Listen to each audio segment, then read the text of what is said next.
இவன்தான் அர்ஜுன். இவனோட சிறந்த நண்பன் ஓட்டி. ஒரு அழகான வெயில் நாளில 2 பேரும் தோட்டத்துல ஜாலியா விளையாடிட்டு இருக்காங்க. பிடி மோட்டி. திடீர்னு ஒரு சத்தம். யாரோ உதவி கேட்டு அழற மாதிரி இருக்கே. வா மோட்டி, அது என்னன்னு அதோ பாரு, ஒரு குட்டி யானை.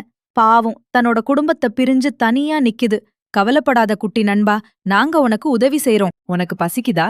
இந்தா, இந்த வாழைப்பழத்தை சாப்பிடு.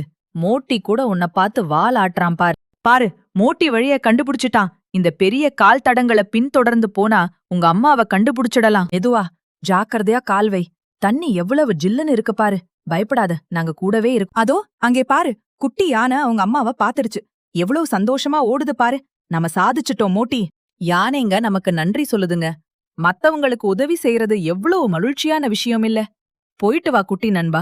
கதையின் நெறி: இரக்கம்தான் மிகச்சிறந்த சக்தி. நாம் மற்றவர்களுக்கு உதவி செய்யும்போது இந்த உலகம் இன்னும் அழகானதாக மாறும்.